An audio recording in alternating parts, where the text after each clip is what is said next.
स्तुति लोधिया, उम्र 12 साल, सपना बैडमिंटन प्लेयर बनना।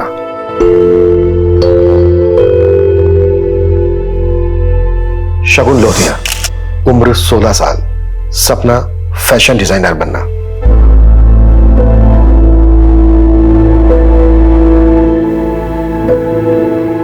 रिंकू लोधिया, उम्र 18 साल, सपना एयर होस्टेस बनना।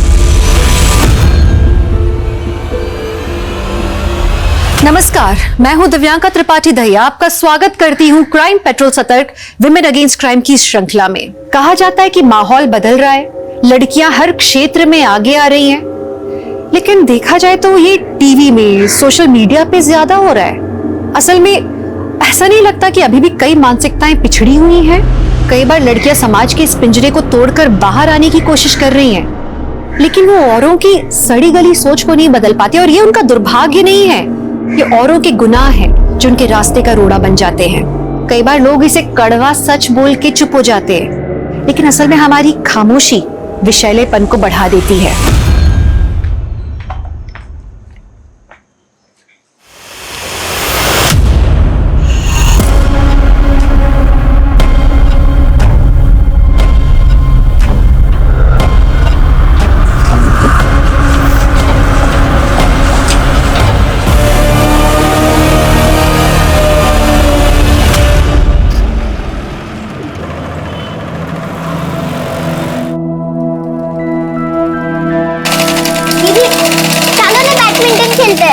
थामनी स्तुति, चलो ना दीदी। क्यों स्तुति? वेट कर, ये वाला डिजाइन तो पूरा हो जाने दे। अरे सु अच्छे शगुन, क्या बातें चल रही दोनों बहनों में, मुझे भी बताओ। और हाँ, तेरा डिजाइन पूरा हुआ कि नहीं? ये देखो माँ, मैंने यहाँ पर बटन के बदले ये लगा दिया। कैसा लग रहा है? दिखा? वाह शगुन, बहुत सरस। अरे इतना पक्का काम करना सीख लिया तूने इतनी जल्दी। देखना माँ, मैं बड़ी होकर एक दिन बहुत बड़ी फैशन डिजाइनर बनूंगी। ये बड़ा बुटीक होगा मेरा। जरूर होगा बेटा, जहाँ चाह होती ना वहीं राह होती है।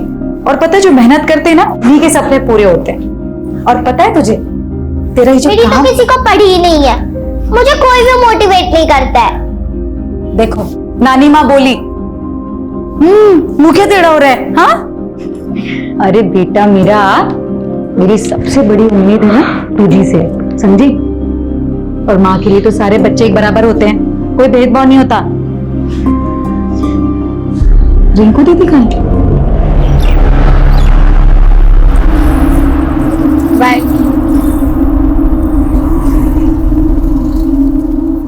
ये तेरे मेरे बीच में ना ये कबाब में हड्डी नहीं चलेगी। लेकिन लव ट्रायंगल वाली स्टोरी ना मुझे बिल्कुल नहीं पसंद, बहुत खून खराबा होता है इसमें। गोपाल देख, अपनी हद में रहे, वरना वरना क्या? देख अब इतने नखरे मत दिखा, तुझे अगवा करना पड़ जाए, समझी? अभी तो सिर्फ थप्पड़ मारा है, आगे से ऐसी हरकत की ना तो जेल मोकली देश, समझे? चलो दीदी। क्या जरूरत थी तुझे उस लड़के को थप्पड़ मारने की? हाँ, अरे ऐसे लोगों से ना बच के रहना चाहिए, ना कि सरेआम तमाशा करना चाहिए। और तू रिंकू आज भी कॉलेज से लेट क्यों? माँ वो, अरे शू थई अनीता, क्यों बच्चियों को डांट रही है तू? क्या बोलूं मैं दीदी आपको, जवान लड़कियों को पालना ना पहाड़ चढ़ने जैसी बात है। आए दिन कुछ ना कुछ करके ही आना है। आज किसी को थप्पड़ मार के आ गए, ये सब क्या है दीदी? डर लगा रहता है मुझे, कहीं कुछ ऊंच नीच हो जाए, कुछ हो जाए तो। अनीता आटली बड़ी चिंता नहीं कर। अरे હું તો ભૂલી જ ગઈ। અરે મુંહ મીઠા કરો सब। अरे बहुत मोटे खुशखबरी छे। खुशखबरी? अरे मेरी बड़ी बेटी राधिका का रिश्ता पक्का हो गया। क्या? मैं दो खाऊंगी। ले ले। अरे वाह दीदी, सच्ची में इतनी अच्छी खबर सुनाई है, बहुत बहुत मुबारक हो आपको। मैं ना दीदी सोच रही हूँ ना, जल्दी से रिंकू के लिए एक अच्छा सा लड़का ढूंढ दो। नहीं? हाँ। क्यों माँ, मैं बाहर लगती हूँ आपको? अरे बेटा, तेरी माँ का वो मतलब नहीं था बेटा। लेकिन मासी, मुझे अभी शादी करनी ही नहीं है, मुझे पहले एयर होस्टेस बनना है। वो सारी चीजें एक तरफ है रिंकू, ठीक है? नहीं माँ, मुझे कुछ नहीं सुनना। मुझे अभी शादी नहीं करनी है, मतलब नहीं करनी है। अरे ये रिंकू रिंकू रिंकू रिंकू दरवाजा खोल।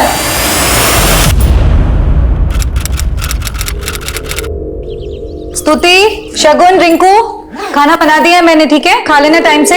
जा रही हूँ, कल शाम तक वापस आऊंगी। माँ, मैं भी आपके साथ चलूं? नहीं बेटा, तू क्या करेगी वहां जाके? और वैसे भी कल शाम को लौटूंगी मैं। तब तक एक दूसरे का ख्याल रखना है ना। लड़ाई झगड़ा नहीं करना, ठीक है? अरे रिंकू सुन ना,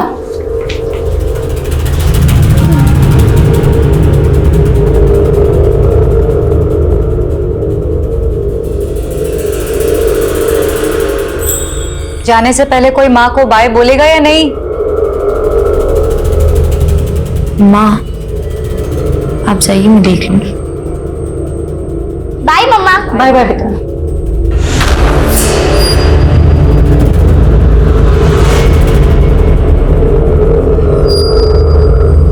અરે આ તો બહુ ઈઝી છે। જો 5 ને કેટલા થાય? 6, 4 ને 2 પણ 6, 3 3 પણ 6, 2 ને 4 પણ 6, 1 ને 5 પણ 6। સિમ્પલ 6 6 6 ઈઝી છે ને? ચાલો આપણે નેક્સ્ટ કરીએ। ઓકે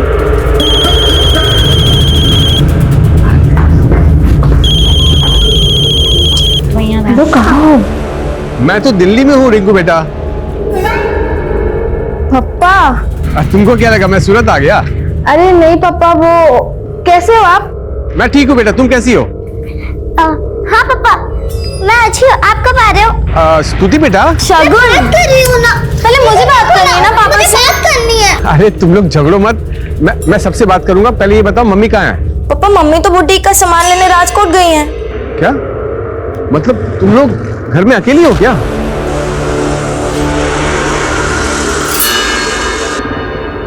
देखो तुम लोग ध्यान से रहना, ठीक है? हाँ पापा, आप हमारी टेंशन मत लीजिए। Good night, bye. दीदी, मुझे पापा से और बात करनी थी। कल कर लेना, अभी बहुत रात होगी, तुम लोग चलो सो जाओ चल के। हाँ। अरे वो सब रहने दो ना, ये तो सुबह कर लेना। अभी सो जाओ, बहुत रात होगी। चलो चलो चलो चलो चलो।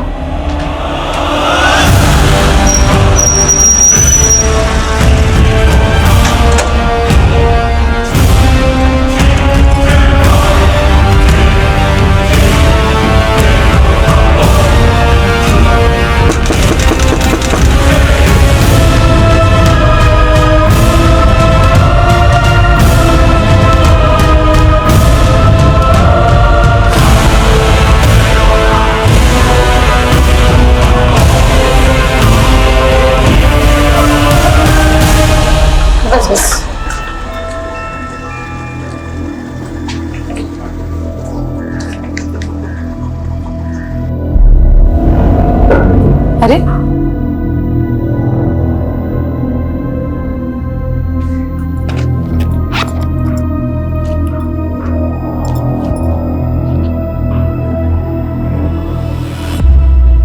Number you have called is currently switched off.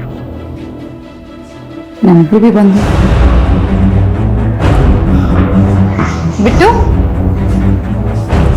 हाँ बेटा स्कूल गए थे आज? अच्छा ये स्तुति, शगुन दीदी, रिंकू दीदी कहाँ है, कुछ पता है? मालूम नहीं आंटी, लेकिन हाँ जब मैं शगुन दीदी और स्तुति के साथ आ रहा था स्कूल से, तब हमें रास्ते में रिंकू दीदी मिली थी। अरे शगुन स्थिति, आगे तुम लोग एक काम करो, मेरे साथ चलो। कहाँ दीदी? अरे वो सब बताती हूँ, एक काम करो, ये बैग में बिट्टू को दे दो, ये घर के बाहर रख देना। तुम लोग मेरे साथ चलो, ये लो, ये ना घर के बाहर रख देना, ठीक है? ये रिंकू कहाँ ले गई इन दोनों को? मुझे नहीं मालूम आंटी।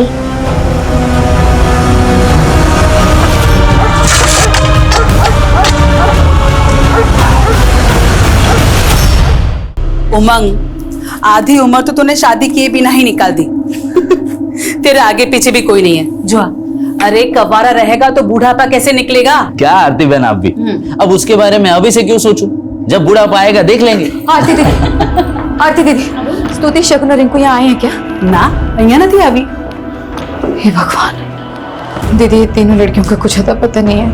पता नहीं कहाँ चली गई, सबसे पूछताछ करके देख ली लेकिन कुछ पता नहीं चल रहा है। अनीता आटली बड़ी चिंता नहीं कर, ये समझदार लड़कियां है, कहीं घूमने चली गई होगी, आ जाएगी।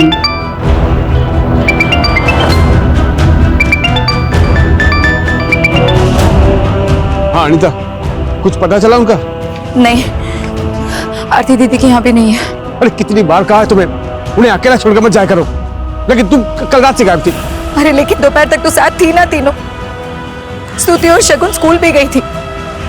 फिर रिंकू रास्ते में मिली दोनों को, फिर दोनों रिंकू के साथ कहाँ गई कुछ पता नहीं। अच्छा ठीक है, अब रो मत, हिम्मत से काम रखो, ढूंढो उनको। सुनो, आज रात की कोई भी ट्रेन मिल जाती है तो मैं कल तक सूरत पहुंच जाऊंगा, ठीक है?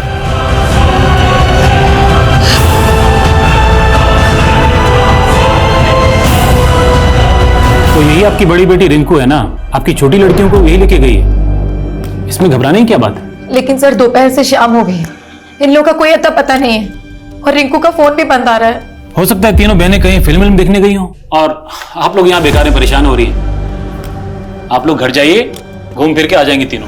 नहीं सर, मेरी बेटियां इतनी देर तक मुझे बिना बताए नहीं रहती कभी भी बाहर। लेकिन अभी तो आपने कहा कि कल से आप यहाँ थी नहीं। मैं मेरे काम से बाहर गई हुई थी, लेकिन सर यही तो प्रॉब्लम है, पहले ध्यान रखो मत, बाद में आ जाओ पुलिस को परेशान करने के लिए। अरे इतनी फिक्र थी आपको, छोड़ के गई क्यों थी तीनों को? सड़क पे छोड़ के नहीं गए थे, घर पे छोड़ के गए थे। आप एफआईआर लिखिए हमारी। आवाज नीचे करके बात कीजिए हमसे। ठीक से आप भी बात नहीं कर रहे इंस्पेक्टर, मैं यहाँ वार्ड कमिश्नर के ऑफिस में काम करती हूँ। आप एफआईआर लिखिए हमारी। आप वहां काम करती है, ये तो बहुत अच्छी बात है, लेकिन अभी आप लोग का हो गया है, जाइए यहाँ से। अरे सर, अरे बाप रे, हमारे पास और भी जरूरी सरकारी काम है। क्या बात कर रहे हैं? चलो आते।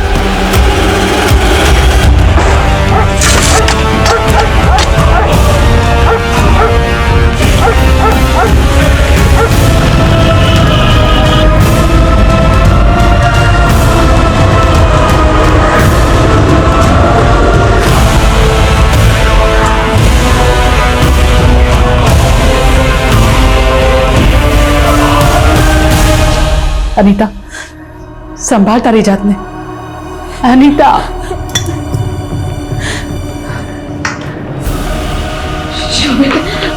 क्या कह रही पुलिस? हाँ?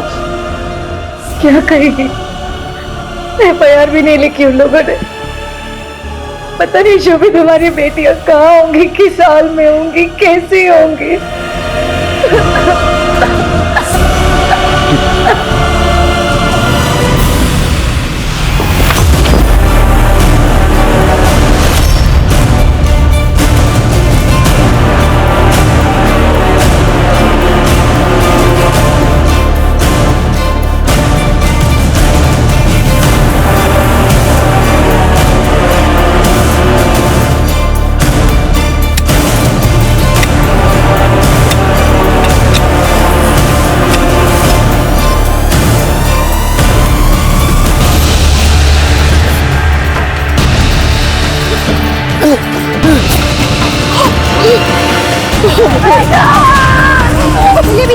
एक मिनट पीछे रहिए, लाश को कोई हाथ नहीं लगा सकता। आप लोगों की वजह से मेरे बेटियों की जान गई है, तारे से भी भगा दिया था आप लोगों ने। ये जिम्मेदारी निभाई आप लोगों ने। संभालो इनको। आप लोगों की वजह से। बस मारो नहीं तो। क्या आप लोगों की बदमाशी नहीं चलेगी? क्या आप लोगों का? पुलिस प्रशासन, हाय हाय! पुलिस प्रशासन, हाय हाय! पुलिस प्रशासन, हाय हाय!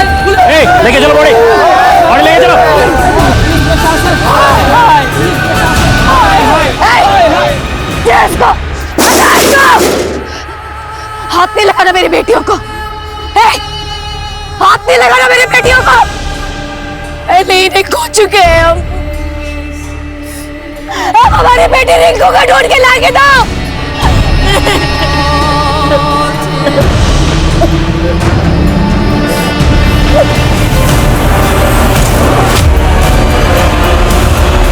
हम अपने सपने पूरे करने के लिए दुनिया से लड़ सकते हैं, अपने हालातों से लड़ सकते हैं। सुती और शगुन भी अपने अटूट हौसले से जीत सकती थी, जिसने इन बच्चियों के सपनों को कुचल के रख दिया। क्या ये कोई बदले की कहानी थी? क्यों हुए ये निर्मम अपराध? इस केस की सुर्खियां न्यूज चैनल्स में, अखबारों में हमेशा की तरह छा रही थी और इन्वेस्टिगेशन टीम को भी बदलकर क्राइम ब्रांच के हाथ में सौंप दिया गया था। लेकिन आमतौर पे इस तरह के जुर्म की कहानियां जद्दोजहद भरी होती हैं, मुश्किलों से इंसाफ मिलता है। हमारे लिए ये जानना बेहद जरूरी है कि रिंकू शगुन और स्तुति को कहां लेकर गई थी, जिसके बाद से रिंकू गायब है और शगुन और स्तुति की लाशें। हम भी तब से ये जानने की कोशिश कर रहे हैं, लेकिन कुछ समझ में नहीं आ रहा है। उस दिन हम यहीं पहुंचे थे शगुन दीदी और स्तुति के साथ। रिंकू दीदी आई और उन्हें लेके चली गई। मालूम करो इस डायरेक्शन में जाते हुए ने किसी और ने देखा है क्या? और अगर कहीं कोई सीसीटीवी मिले तो उस दिन की फुटेज निकालो और चेक करो। Okay ma'am. सर, स्तुति और शगुन को तो हमने खो दिया, लेकिन हमारी रिंकू सही सलामत पहुंचा दीजिए बस हमारे पास। चुप हो जा। हम पूरी कोशिश करेंगे, अपनी पूरी ताकत लगा देंगे आपकी बेटी को ढूंढने में। जब किसी पर शक है आप लोगों के जो आपकी बेटियों के साथ ऐसा कर सकता है?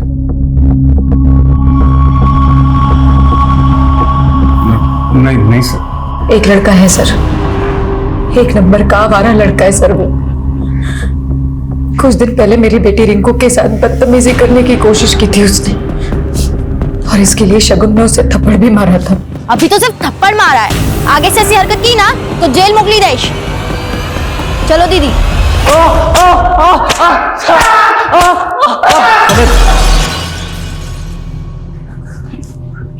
रिंकू कहाँ है? रिंकू मुझसे क्यों पूछ रहा है? और पूछना तो उसके बॉयफ्रेंड से पूछिए सर, वही कमीना ये कांड किया है। रिंकू का बॉयफ्रेंड कौन? सर नाम तो नहीं पता, पर हाँ रिंकू को उसके साथ बहुत बार देखे। सर रिंकू उसकी बाइक पर बैठ के आती थी, और उसकी बहन शगुन ने जैसे मुझे थप्पड़ मारा था वैसे उस लड़के से भी बहुत चिढ़ती थी। उस लड़के की वजह से दोनों बहनों में बहुत झगड़े होते थे सर। बाय। दीदी, आपने मुझसे बोला था कि आप उस लड़के से कभी नहीं मिलेंगी। आपने मुझसे प्रॉमिस किया था, इसलिए मैंने मम्मी को भी कुछ नहीं बताया। लेकिन क्या शगुन, क्या प्रॉब्लम है तेरी? ये मेरी लाइफ है, मैं किससे मिलूंगी किससे नहीं मिलूंगी मैं डिसाइड करूंगी, तू नहीं समझी? ठीक है, तो मम्मी आपसे बात करेंगी। शगुन मेरी बात सुन। पता करो रिंकू का वाकई में कोई बॉयफ्रेंड है क्या? शबरी गोपाला में घुमा रहा है। Right sir.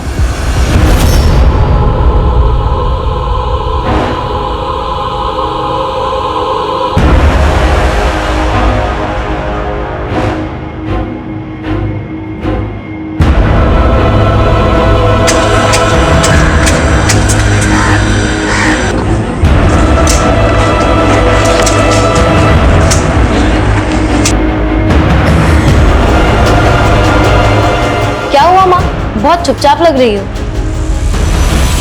नहीं कुछ नहीं, बस थोड़ी थकावट ज्यादा है आज। ना मम्मा, हम आपकी मालिश कर देते हैं। और मैं पैर दबा देती हूँ। अरे कुछ नहीं हुआ है, आपको सिर्फ विटामिन ए की कमी। अरे मैं आपके टैबलेट लाऊं? हाँ, मुझे पता नहीं था इतने सारे डॉक्टर्स हैं। हाँ क्या है? तुम लोगों को पता है मेरा टॉनिक क्या है? क्या? तुम तीनों जल्दी से गले लगो मेरे, तो मुझे पूरी एनर्जी वापस मिल जाएगी।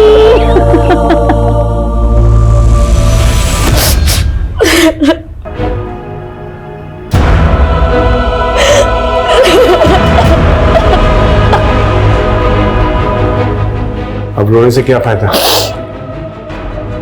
पछतावे से हमारी बच्चियां तो वापस नहीं आ जाएंगी। मैं उनको यहाँ तुम्हारे भरोसे छोड़कर गया था, लेकिन तुम्हारी लापरवाही की वजह से हमारी बच्चियां। शोभित, तोशी आप भी है। मेरी बच्चों को पैदा करके छोड़ने के अलावा आपने किया क्या उनके लिए? अरे उन्हें जब सबसे ज्यादा आपकी जरूरत थी तब आप नहीं थे उनके पास।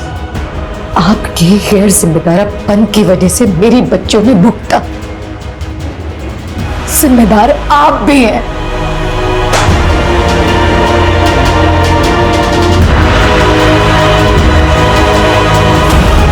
सर, शगुन और स्तुति के पोस्टमार्टम रिपोर्ट्स, दोनों के इंटरनल ऑर्गन्स पे इंजरीज के मार्क्स हैं। पहले दोनों का रेप किया गया। रिंकू की कोई लीड? नहीं सर, और ये भी पता नहीं लग पा रहा है कि रिंकू उस दिन अपनी दोनों बहनों को लेकर कहां गई थी। सर रिंकू का फोन उस दोपहर उसी के घर के एरिया में बंद हुआ था, और सर कॉल डेटा रिकॉर्ड्स में कार्तिक नाम के लड़के का नंबर मिला है। सर ये कार्तिक है। सर हत्या के एक दिन पहले रात के वक्त इसका फोन रिंकू के घर के एरिया में ही एक्टिव था, और रिंकू और कार्तिक लगातार टच में थे। सर कॉल डेटा रिकॉर्ड्स देखे तो ऐसे लग रहा है कि शायद दोनों का अफेयर हो। रहता कहाँ है कार्तिक? संगम विहार। सर मैंने एक टीम को वहां पे भेज दिया है। कार्तिक का है और उसका फोन क्यों बंद आ रहा है? मेरे बेटे ने कुछ नहीं किया है, आप लोगों को गलतफहमी हो। मतलब आप जानते हैं वो कहाँ है? उसे कहिए कल तक थाने में हाजिर होने के लिए, वरना उसे बचाने के जुर्म में मैं आपको अंदर कर दूंगा।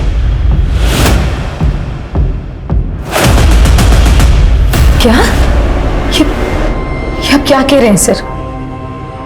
नहीं, रिंकू का बॉयफ्रेंड नहीं हो सकता सर। इसका नाम कार्तिक है। रिंकू का और इसका लगभग रोजाना मिलना होता था। आपने इस लड़के को कभी रिंकू या घर के आसपास देखा? नहीं सर, मैंने नहीं देखा इसे। लेकिन शगुन और स्तुति की मर्डर की पहली वाली रात को भी इस लड़के का फोन इसी एरिया में एक्टिव था। सर मुझे सच में कुछ नहीं पता, मैं नहीं जानती, मैंने नहीं देखा कभी, और मैं तो उस रात घर पर भी नहीं थी। जाहिर सी बात है, ये लड़का आपके एब्सेंस में यहां मिलने आया। सर, मैंने इस गोपाल को कार्तिक की फोटो दिखाई।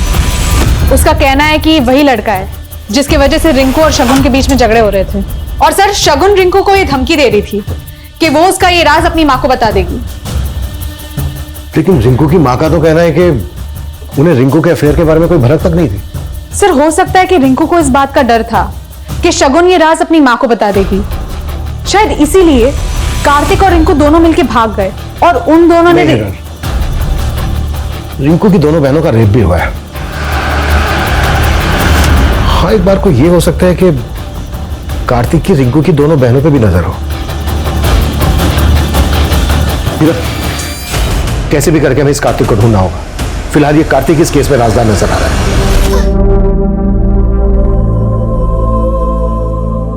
बेटा, मैं तेरे सपनों के खिलाफ नहीं हूँ, मुझे बस डर लगता है। डर तो मुझे आपसे लगने लगा है। आप सिर्फ कहने के लिए बोलती हो कि आपको मेरी परवाह है, लेकिन सच तो ये कि आप सिर्फ खुद के बारे में सोचती हो। इसके लिए पापा ने भी आपको। बस रिंकू, क्या हुआ? सच नहीं सुन सकती ना आप? तो मैं भी आपके फैसले बर्दाश्त नहीं करूंगी अब। बस करो दीदी, वरना क्या? बता देगी, बता दे, मुझे अब कोई फर्क नहीं पड़ता।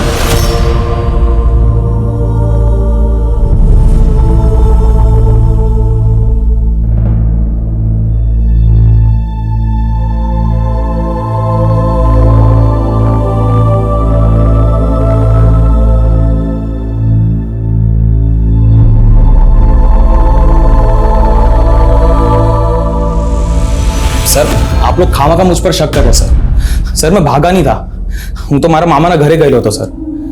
जैसे ही मेरे पापा ने मुझे बोला कि आप लोग मुझ पर शक कर रहे, तो मैं सीधा आप लोगों के पास चला आया। बड़ी सफाई से झूठ बोल लेता है तू। ना सर, वो झूठू नहीं बोलता। मैं मानता हूँ कि मैं और रिंकू हम एक दूसरे को पसंद करते हैं। 10 तारीख को रिंकू अपनी दोनों छोटी बहनों को लेकर तेरे पास आई थी। ना सर, रिंकू अपनी दोनों बहनों को लेकर मेरे पास क्यों आएगी? लेकिन 9 तारीख की रात को तो तू रिंकू से मिला था। हाँ सर। नहीं, कॉल रिकॉर्ड्स दिखाएं कॉल रिकॉर्ड्स। वो भी देर रात को रिंकू की मां अनीता की एब्सेंस में। कुछ आया याद या फिर याद दिलाएं? नहीं सर, याद आया मुझे। मैं गया था वहां पर, वो रिंकू ने मुझे। क्या हुआ?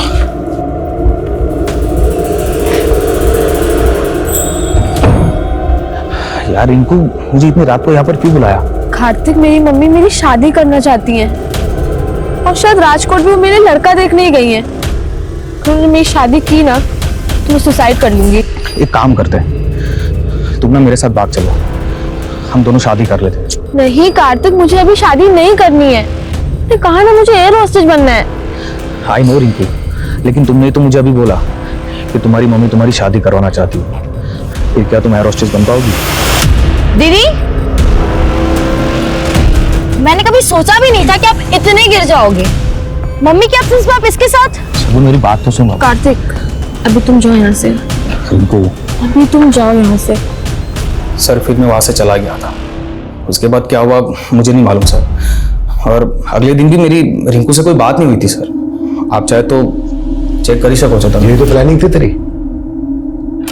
रिंकू की छोटी बहन शगुन के साथ तेरा 36 का आंकड़ा था। इसलिए रिंकू को पाने के लिए तूने। रिंकू को पाना जरूर चाहता था, लेकिन किसी गुनाह के रास्ते पर चलकर नहीं, बल्कि प्यार से। सर मारो विश्वास करो था, मैं साचू कशु नहीं करूँ। सर, ये कार्तिक तो गोपाल से भी डेढ़शाना लग रहा है। खुद थाने आके अपनी बेगुनाही साबित करने की कोशिश तो नहीं कर रहा। पता करो, हत्या वाले दिन से लेकर अब तक ये कार्तिक था कहाँ? और गोपाल के खिलाफ कुछ बोला? नहीं सर, ना गोपाल कुछ बोल रहा है ना उसके दोस्त कुछ उगल रहा है। सर, ज्योति नगर पुलिस को उनके एरिया में रिंकू की लाश मिली।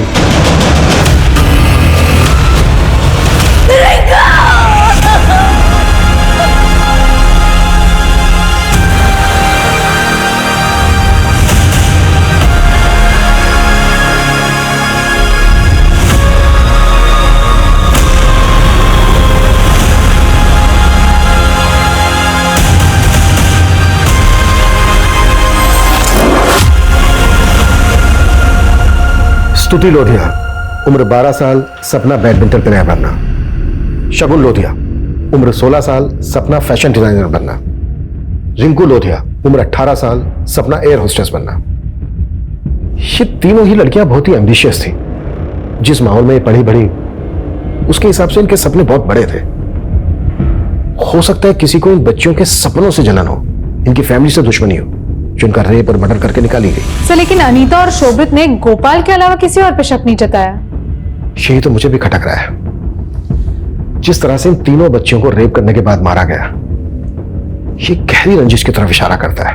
और अभी तक हम ये तक नहीं पता कर पाए हैं कि रिंकू अपनी दोनों छोटी बहनों को लेकर गई कहां थी। हिरल, हमें इस फैमिली के दोस्त, दुश्मन, रिश्तेदार सबको खंगालना होगा। जी सर।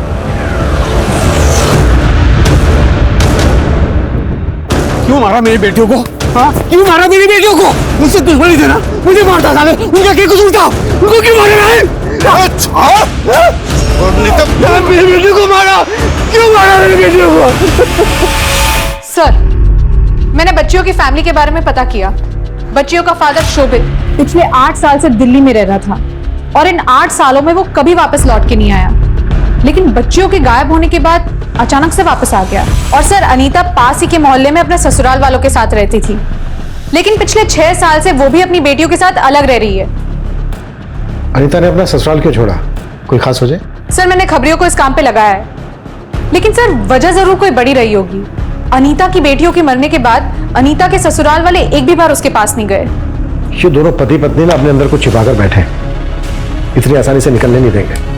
चलो एक बार अनीता के ससुराल वालों से मिलते हैं। जी सर। अगर मेरे हाथ पैर ठीक होते तो मैं खुद अनीता और शोभित से मिलने चला जाता था,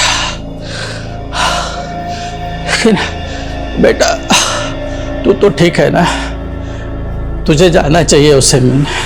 अरे पप्पा, प्रवचन देना बंद कीजिए, मुझे कोई परवाह नहीं उन लोगों की। सामना बेटा, तारा मोटा भाई છે, એક વાર જઈ આવો। सुनो, अब बाहर पुलिस आई हुई है।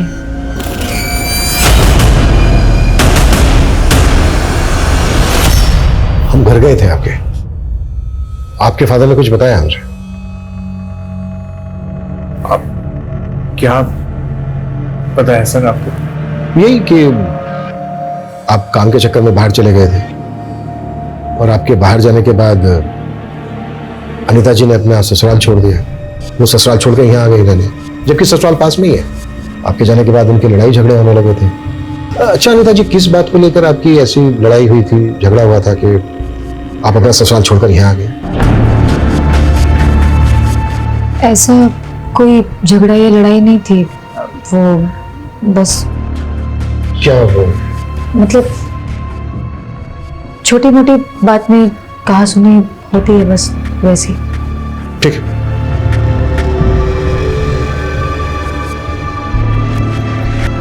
अब जितना यहाँ रुकोगी ये हमारा इतिहास कुरेदते रहेंगे। अब भी वक्त है, चलो मेरे साथ दिल्ली। इन दोनों के हाव भाव को देख के ऐसा लग रहा था कि जैसे दोनों को छिपा रहे हैं हमसे। इन्होंने अपनी 3 बेटियों को खोया है, सख्ती करना तो इनके साथ ठीक नहीं होगा। अपना खबरी नेटवर्क एक्टिव करो। इन दोनों के पास की एक डिटेल चाहिए मुझे। कितनी बार की तुझे कि एडल्ट डायपर पहना करो, लेकिन नहीं, पता नहीं और क्या क्या बकवास झेलना पड़ेगा मुझे इस घर में। ये साफ सफाई करने के लिए आई हूं मैं। अबे मारी नाकना मुझे, मारी डाल, जैसे अनीता के बेटियों को बाद में। क्या क्या बकवास कर रहे हैं आप? कुछ भी बोले जा रहे हैं जो मन में आ रहा है। क्या हुआ? क्या कैटेट लगा रखा है? जो तुम्हारे पापा ने अरे कही देखो, लोग देख रहे हैं वहां बात।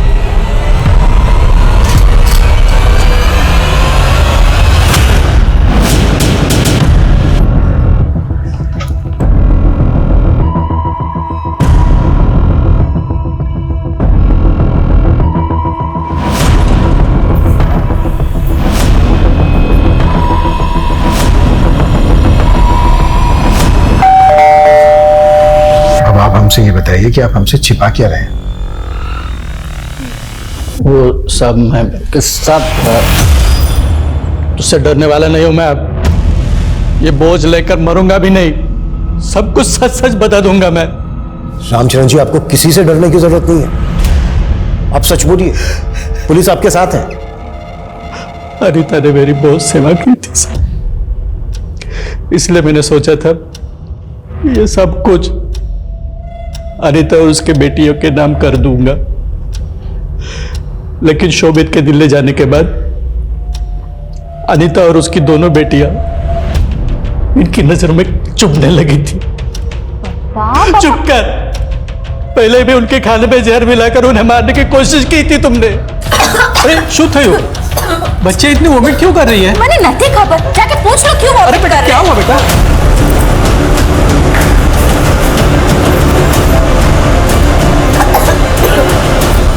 सर, पापा और अनीता भाभी को गलतफहमी हो गई थी सर।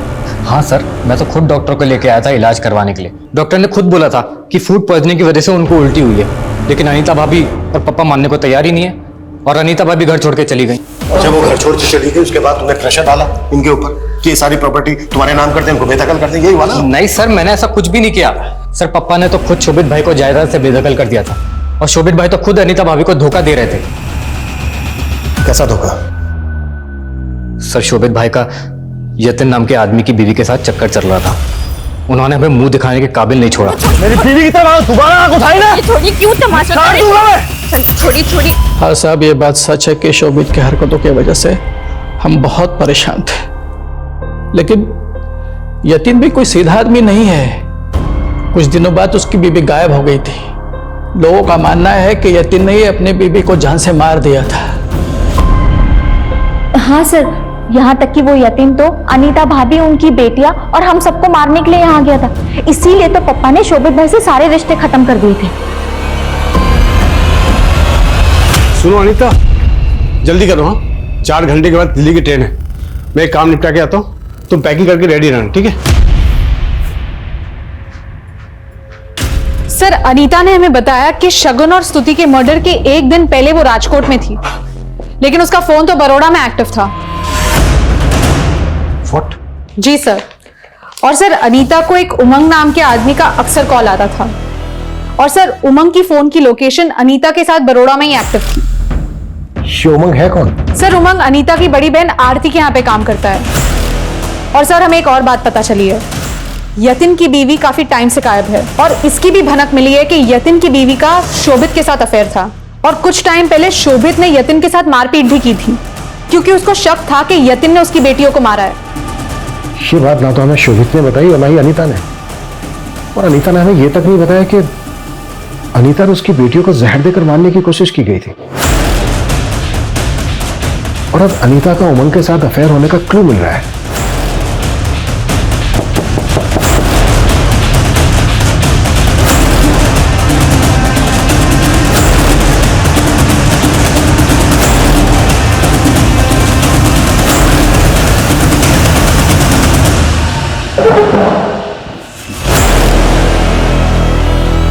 तुम दोनों के बीच रिश्ता क्या है?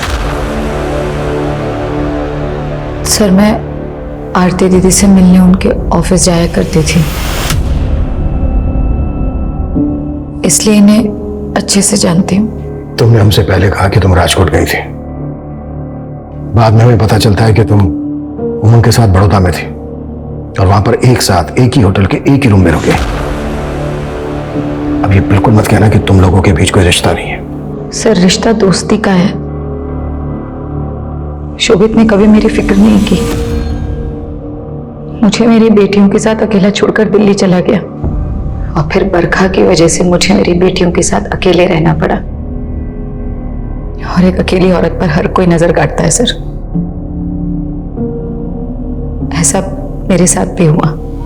एक दिन आरती दीदी के ऑफिस में सब रैली में गए हुए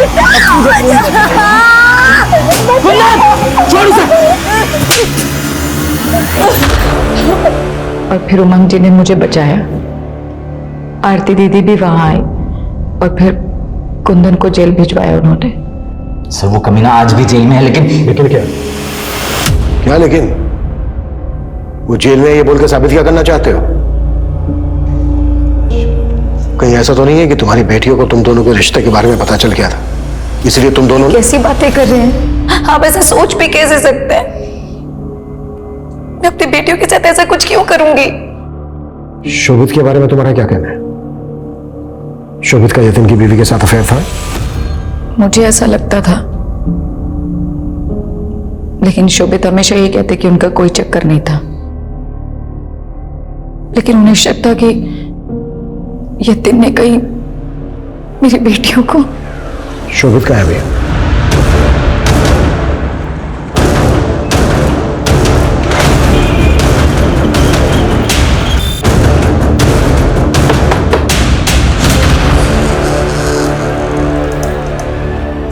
ये सुमन का घर है जो मुंबई में रहती है।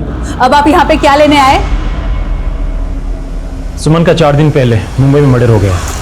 मुंबई पुलिस को जब उसकी पहचान पता चली तो उन्होंने हमें कांटेक्ट किया।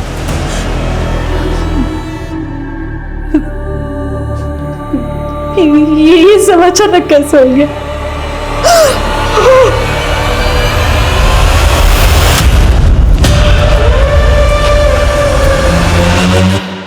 हेलो,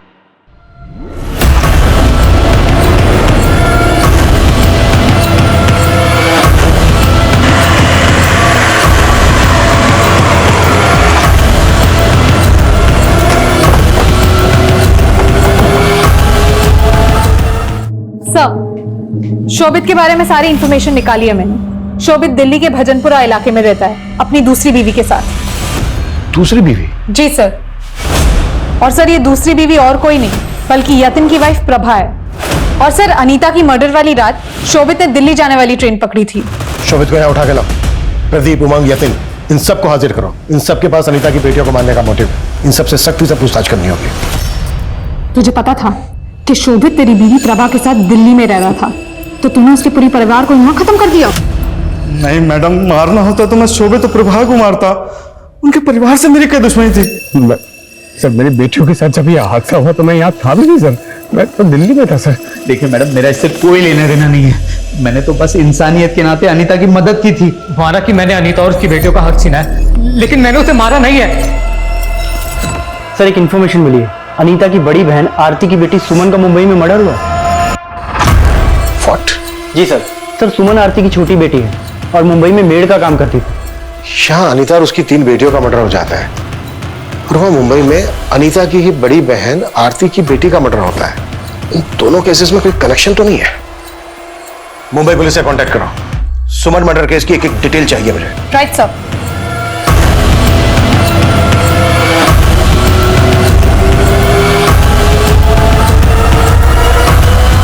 सर ये देखिए, यही वो आदमी है जो सुमन का पीछा करते हुए दिखाई दिया था। इस आदमी की फोटो अनीता और उसकी बेटियों से जुड़े सभी लोगों को दिखाओ। पता करो उनके साथ इसका कोई कनेक्शन है क्या? जी सर।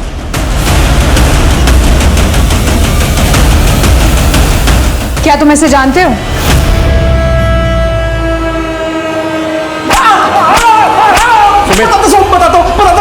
बताता हूँ साहब, मैंने कुंदन भाई के कहने पर सुमन को मारा था साहब।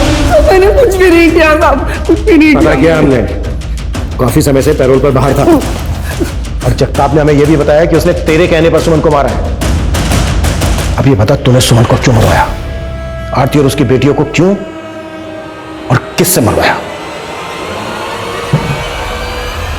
हाँ, मैंने मरवाया सबको। क्यों? दरअसल ये सब कुछ गलतफहमी से शुरू हुआ था। शोभित ने शहर में उमंग को बताया कि उसे एड्स है और उमंग ने मुझे आके बताया, तो मैंने उमंग को मना किया किसी को भी ये बात बताने के लिए, क्योंकि मेरी बड़ी बेटी राधिका की शादी तय हो चुकी थी और मैं नहीं चाहती थी कि किसी को भी ये बात पता चले।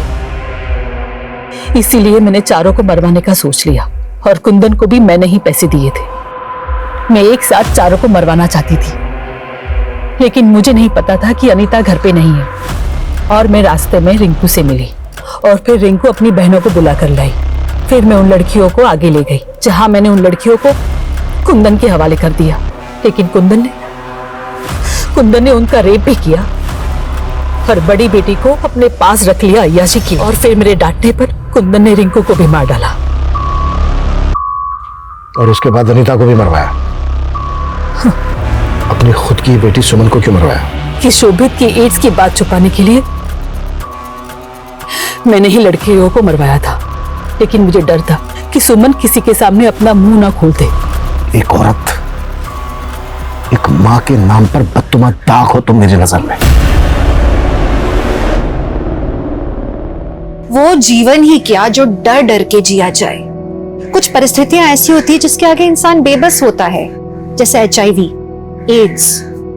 अगर इंसान को बात बात पे समाज से बहिष्कार का डर रहेगा तो आमतौर पे वो उसे छुपाने के लिए गलत रास्ते पे ही अग्रसर होगा। ये गलत मानसिकता ही असल में सबसे बड़ी बीमारी है जो एक साधारण सी औरत आरती को इतना बड़ा क्रिमिनल बना सकती है। लेकिन इस पागलपन से आरती को क्या मिला? उम्र भर की कैद। हमें इस बीमार मानसिकता से खुद को बचाना होगा। क्यों? क्योंकि मानसिकता बदलेगी तभी समाज बदलेगा। जी गिरीश पाठक जी क्या जो लाइन है? अरे अरे सर रुकिए तो सही। किया क्या इन्होंने? बलात्कार और खून।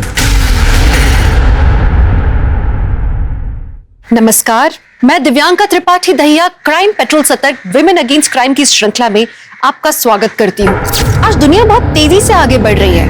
औरतें भी बाहर निकलकर काम कर रही हैं, प्रगति कर रही हैं, पर औरतों के साथ हो रहे क्राइम्स भी उतने ही इजाफे पर हैं। सोचिए, जब एक बेटी जन्म लेती होगी तो औरतों के साथ हो रही इन जुर्मों की कहानी को देखकर एक माँ के दिल में कितनी दहशत पैदा हो जाती होगी।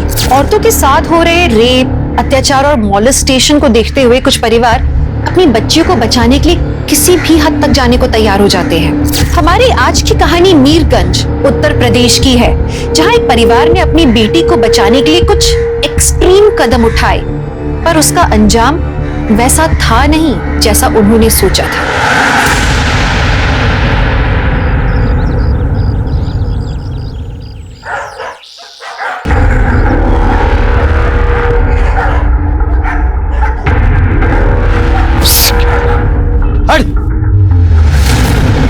हेलो सर, हमारे थाने के पास एक लाश पड़ी है।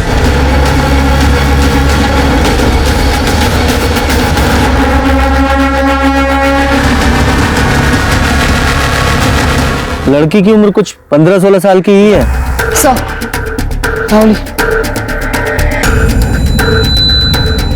जरा आसपास चेक करो। सर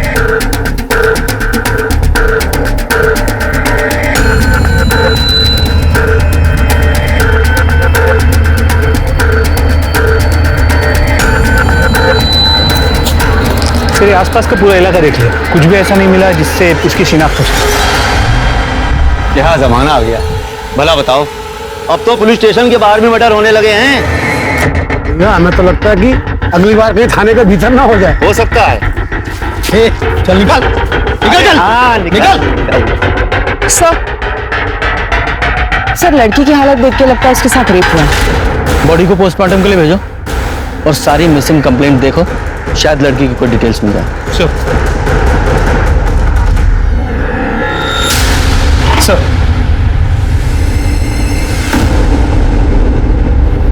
क्या हुआ सर? थाने के बाहर जो दो लोग बातें कर रहे थे, अब तो पुलिस स्टेशन के बाहर भी मर्डर होने लगे हैं।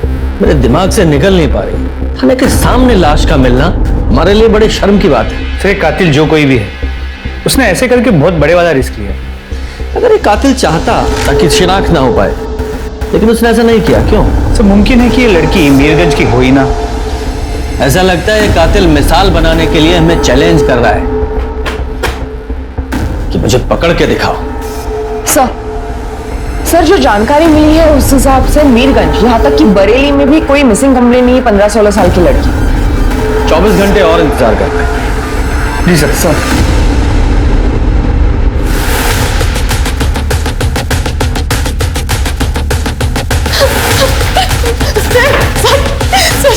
हमारा बेटा धीरज कल से लापता है सर। उसे ढूंढ दीजिए सर। ठीक है, आप लोग बैठ जाइए, पहले बैठ जाइए।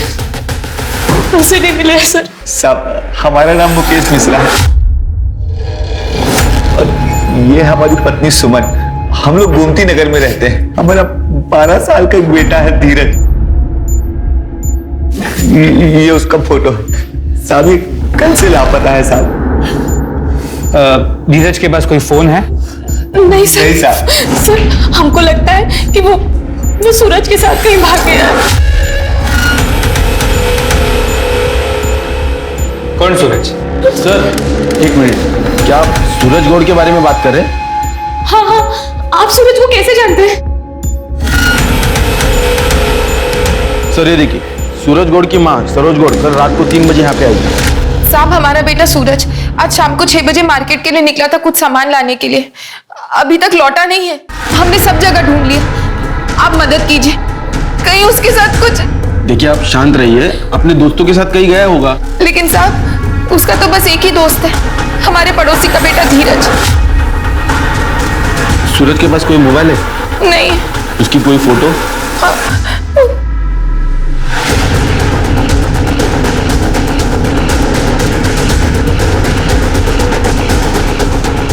हाँ सर, सूरज और धीरज दोनों दोस्त हैं। सुनिए, अगर सूरज गायब है तो सरोज ने हमें क्यों नहीं बताया? हमें भी तो यहाँ पे ला सकती थी ना। बताना तो चाहिए था।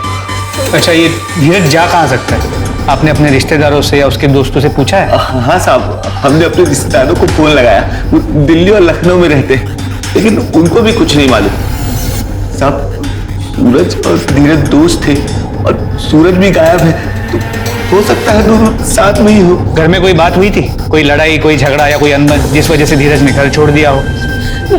नहीं सर, ऐसी कोई बात नहीं हुई। अपने बेटे की फोटो और सारी डिटेल्स इनके पास लिखवा दीजिए। सर, इसकी कहीं भी कोई मिसिंग कंप्लेंट नहीं मिली। सर एक लीड है, इस लड़की के कुर्ते पर एक टेलर का टैग, सत्यम टेलर्स, और इसी नाम का टेलर शॉप आनंद नगर बाजार में भी है। इसका मतलब ये लड़की किसी आसपास के एरिया की है। जरा इस टेलर से बात करो।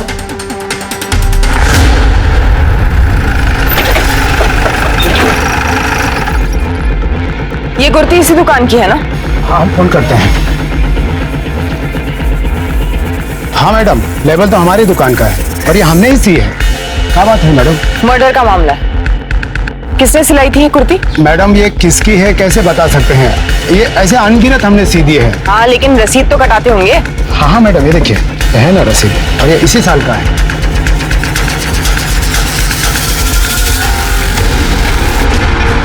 सीसीटीवी है? अब मैडम, इस मंदी में न तो हमारा खर्चा निकल पाता है, ना हमारे ये जो कारीगर है उनका। कहाँ से लगाएं सीसीटीवी कैमरा? सीसीटीवी अनिवार्य हुआ है, पता है ना तुमको? जल्द से जल्द लगा, जरूरी है। कैसे एक्सप्लेन करेंगे ऊपर तक कि जिस लड़की की लाश थाने के सामने मिली है अब तक नहीं कर पा रहे हम लोग। हमारे मुंह पर बहुत बड़ा तमाचा है ये। आखिर वो लड़की है कौन?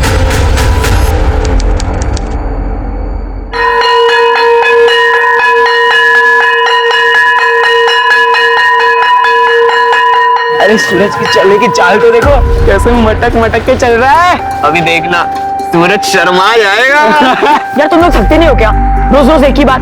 अकेला छोड़ दो उसे। ठीक है, अकेला छोड़ देंगे, विद्या कसम छोड़ देंगे, पर हमारी एक सवाल का जवाब दिलवा दो इससे। हमें ये बताओ कि तुम हमारे साथ खड़े रहकर सोसो क्यों नहीं करते? अंदर टॉयलेट में क्यों जाके करता है? वो हमें टॉयलेट में कंफर्टेबल लगता है। तू क्या लड़कियों की तरह टॉयलेट में जो करने जाता है?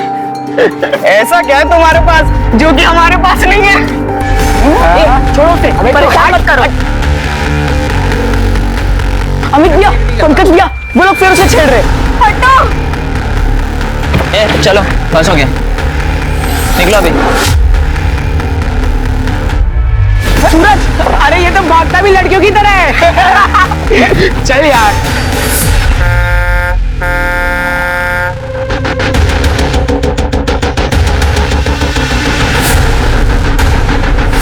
सूरज रुको, सूरज रुको। तुम भूल जाओ उनकी बातों को। हम कैसे भूल जाए? अगर उन्हें सच पता चल गया तो? किसी को कुछ पता नहीं चलेगा, हम है ना। चलो अब रोना बंद करो। थैंक यू धीरज, तू ही मेरा सच्चा दोस्त है। धीरज, अब जा, वरना सुमन आंटी डांटेंगी। डांटेंगी क्या? वो तो हमें मारने का बहाना ढूंढती है। धीरज, आ रहा हूं ना, क्यों गला फाड़ रही हो? जाओ।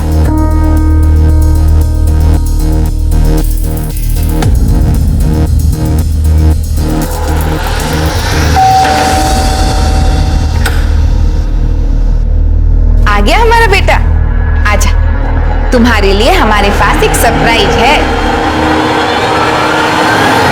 लगे नए कपड़े? मुझे ये नहीं चाहिए। क्यों? क्या हुआ? कितने अच्छे तो हैं। क्या हुआ? माँ हम ये नहीं है। आखिर कब तक हम लड़का होने का नाटक करते रहेंगे? और आप कब तक हमें ये टाइट बनियान पहना के मेरी सच्चाई छुपाती रहोगी? माँ छाती दुखता है, हमें सांस लेने में तकलीफ होती है। और तो और स्कूल के लड़के भी नोटिस करते हैं कि हमारी बॉडी उनकी बॉडी से अलग है। हमें ये हवा छूने की कोशिश करते हैं, मेरी टांग खींचते हैं।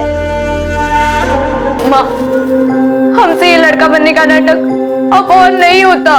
बस कुछ महीनों की और बात है। तुम जैसे ही 16-17 साल की हो जाओगी ना, एक अच्छा सा लड़का देखकर तेरी शादी करवा देंगे। बस कुछ समय और बर्दाश्त कर ले बेटा। माँ और अगर हम खुद लड़का पसंद कर ले तो? तुमको कोई लड़का पसंद है? हाँ, 12वीं क्लास में एक लड़का है।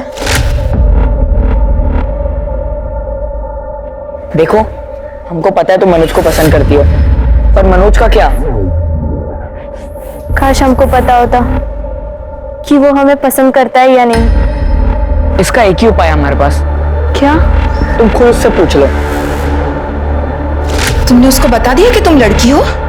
नहीं माँ, अब तक नहीं। और तुम उसको बताओगी भी नहीं?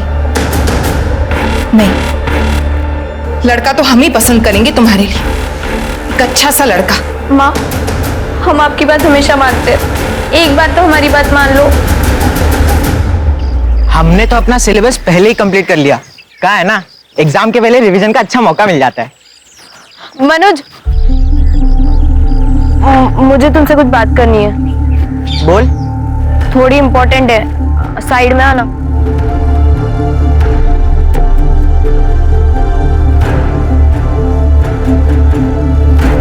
तुम्हें कुछ बोलना है या नहीं? हमारा टाइम वेस्ट ना करो। मनोज,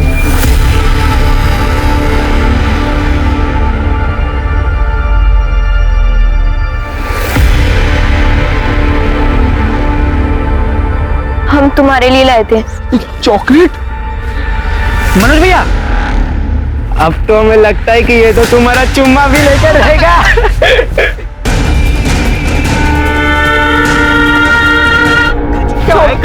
क्या मस्ती कर रहे हो? समझ में नहीं आता है क्या? निकलो यहाँ से। घूर कर रहे हो बे? निकलो।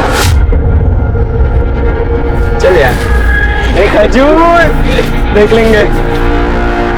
अबे सूरज, एक बात बता, ये जो तुम मनोज जैसे लड़कों को खुलेआम चॉकलेट देते फिर रहे हो, इससे लोग तुम्हें खजूरी बोलेंगे। हम लड़की है, लड़की। हम जिसे पसंद करते उसे कुछ कह भी नहीं सकते, क्योंकि हमारी माँ ने हमारे साथ। धीरज, सुमन आंटी बुला रही है। बहुत हो गया, मुझे आज क्रिकेट के लिए मारा। अब मैं और नहीं सहूंगा, मुझे कुछ करना होगा। तू कुछ करेगा तो अंकल आंटी पे क्या बीतेगी? देख सूरज, मैंने अपना सीक्रेट सिर्फ तुझे बताया, इस बात की घर में भनक भी नहीं पड़नी चाहिए, वरना बहुत बुरा होगा। मैंने तेरा सीक्रेट रखा है, अब तू कसम खा कि तू मेरा सीक्रेट भी सीक्रेट रखेगी। कहीं लड़की की तरह उल्टी मत कर देना, खा कसम मेरी। तो ऐसी बातें मत कर धीरज, मैं प्रॉमिस करता हूँ मैं किसी को कुछ नहीं बताऊंगा। धीरज, धीरज, दिन भर आवारागर्दी करता रहता है ये लड़का। इधर आओ, घर में कितने काम पड़े? हाँ, आ रहा हूँ। देख, याद रखना, प्रॉमिस नहीं तोड़ना।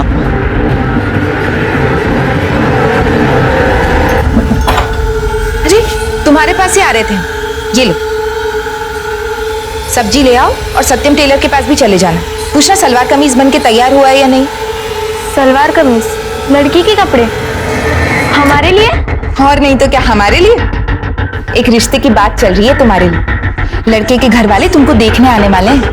अब ज्यादा सोचो मत, तुम जल्दी ही एक लड़की की तरह जिंदगी जी पाओगे। जाओ।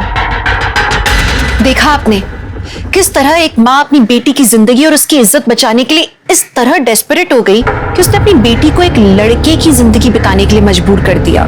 खैर, पुलिस सूरज और धीरज को बेसब्री से ढूंढ रही थी, रेलवे स्टेशंस पर, बस स्टैंड्स पर, इस बात से पूरी तरह से अनजान कि उनमें से एक लड़की है, लड़का नहीं। इसी बीच उस मिस्ट्री गर्ल की पोस्टमार्टम रिपोर्ट आई जिसमें 2 लोग के सीमन सैंपल मिले और एक इस्तेमाल किया हुआ कॉन्डम मिला। इसका मतलब यह है कि उसके साथ 3 लोगों ने रेप किया था और उसके नाखूनों में स्किन के ट्रेसेस भी मिले। मतलब उसने अपने आप को बचाने की कोशिश की, खास करके तब उस मिस्ट्री गर्ल की लाश मिले हुए 3 दिन हो गए थे और अभी तक किसी ने भी उसके लिए मिसिंग कंप्लेंट नहीं की थी। इसलिए पुलिस ने सोचा कि 5 जनवरी की रात से लेकर 6 जनवरी के सुबह तक का डम डेटा निकाला जाए। तभी सरोज ने सूरज के लापता होने पर हंगामा किया पुलिस स्टेशन पर। 36 घंटा हो गया साहब शिकायत दर्ज किए हुए, कोई बताएगा हमको हमारा बेटा कहाँ है? मैडम तहकीकात चल रही है, जैसे ही कुछ पता चलेगा आपको कॉल करेंगे। हमको बस हमारा बेटा चाहिए। अगर उसको कुछ हो गया तो जब तक आप उसको ढूंढ के नहीं लाते हम यहाँ से कहीं नहीं जाएंगे। आप टेंशन मत लीजिए, अपने पति को भेज दीजिए। हमारा तलाक हो चुका है साहब 14 साल पहले। ये बात आपने हमें पहले क्यों नहीं बताई? इस बात से हमारे पति का क्या लेना देना है साहब? लेना देना है? आप उनका नाम और डिटेल्स बताइए। उनका नाम महेंद्र गौड़ है, बरेली में रहते हैं। सूरज अपने पिता से मिलता था? कभी कभी। आपने पता किया कहीं वो उनके पास तो नहीं चला गया? तो हमारा सूरज उनके पास कभी नहीं जाएगा साहब, पता नहीं कहाँ चला गया। जैसे ही कुछ पता चलेगा आपको इन्फॉर्म करेंगे। हाँ? अब आप जाइए। जब तक आप उसको ढूंढ के नहीं लाते हम यहीं रहेंगे। पूजा चलिए चलिए। शर्मा तुम महेंद्र गौड़ से जाके मिलो और सूरज की इंफॉर्मेशन उसके दोस्तों और पड़ोसियों से निकालो। सर मैडम, सूरज और धीरज दोनों एक साथ ही उठते बैठते थे, अच्छे दोस्त थे। बाकी सूरज किसी से ज्यादा बात नहीं करता था। सूरज ने हमें प्रपोज करने की कोशिश की थी, स्कूल में सबको पता है, और स्कूल में सबके सामने हमें शर्मिंदा कर दिया। सब उसे खजूर खजूर चिढ़ाते थे। मैडम, सरोज के पति को हमने कभी देखा नहीं, लेकिन एक आध बार उससे पूछा तो उसने कोई जवाब ही नहीं दिया। बड़ा ही अजीब लड़का था, स्कूल में सब मजाक उड़ाते थे उसका।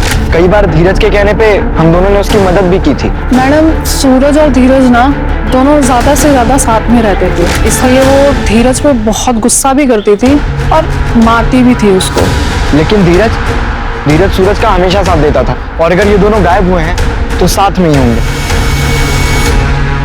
हाँ साहब, हमारा ही नाम महेंद्र गौड़ है, लेकिन सरोज से हमारा कोई बेटा नहीं है।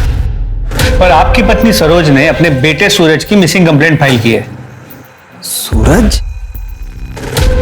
नहीं साहब, अगर वो हमको बेटा दी होती तो हम उसको छोड़ के दूसरे से ब्याह काहे करते, बताइए आप। दरअसल 16 साल पहले हमारी उसके साथ एक बेटी हुई थी, फिर हमने उसको छोड़ के दूसरे से ब्याह कर लिया। हाँ, अगर किसी और से उसका कोई बेटा है तो हमको नहीं मालूम। तो लड़की का नाम सजनी था और अब तक उसकी उम्र लगभग 16 साल की होनी चाहिए थी, और सरोज को महेंद्र से कोई दूसरा बच्चा भी नहीं था। जी सर, पर सरोज ने भी कोई दूसरी शादी नहीं। ये जरा सूरज का फोटो दिखाना।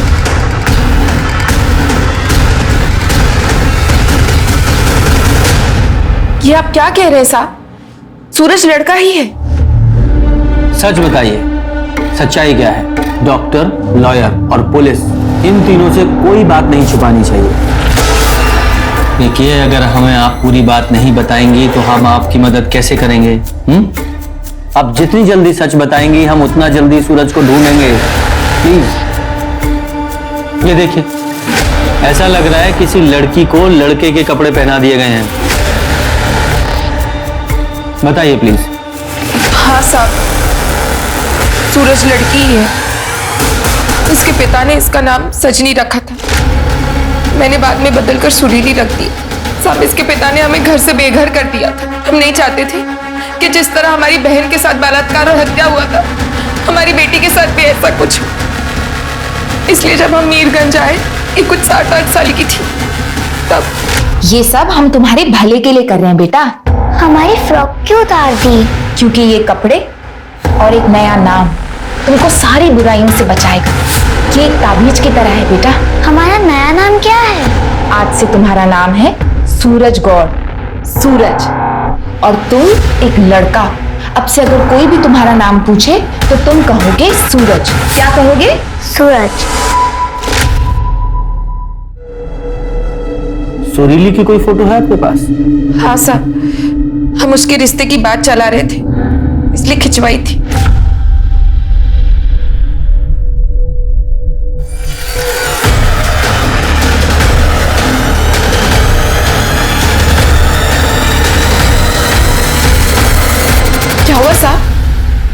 लोग ऐसे क्यों देख रहे हैं? हमें पता है सुरीली कहाँ है। ये कैसे हो सकता है? ये नहीं हो सकता। इसे सबसे बचाने के लिए तो हमने इसे सूरज बनाया था। ये नहीं हो सकता। ये नहीं हो सकता।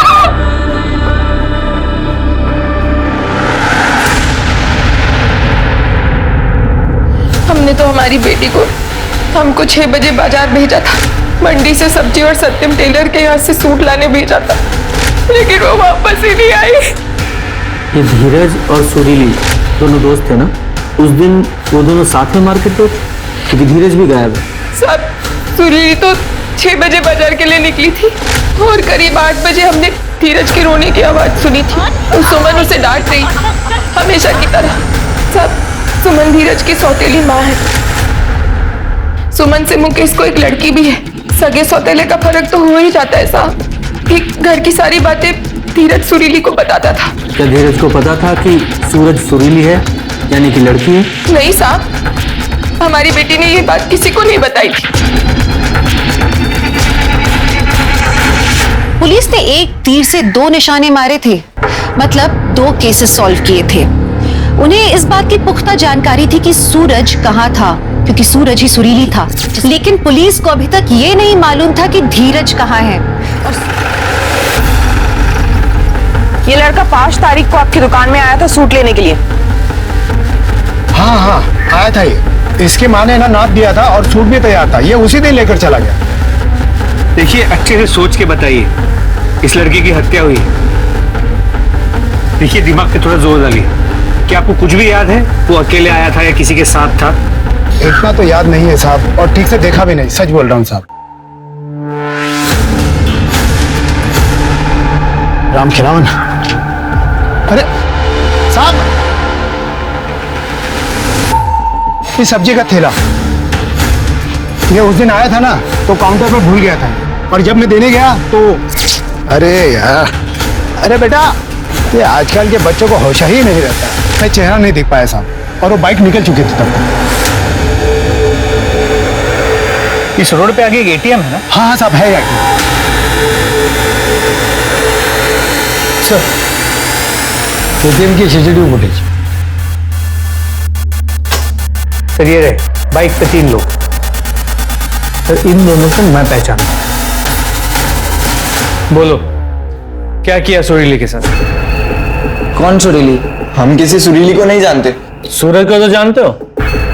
लास्ट कब मिले थे उससे? स्कूल छूटने के बाद, दोपहर में। दोपहर को? ये देखो, फिर ये शाम के 6:30 बजे तुम्हारी बाइक पर तुम दोनों के बीच में ये कौन बैठा है? सूरज ही है ना? कहाँ जा रही थी तुम लोगों की सवारी?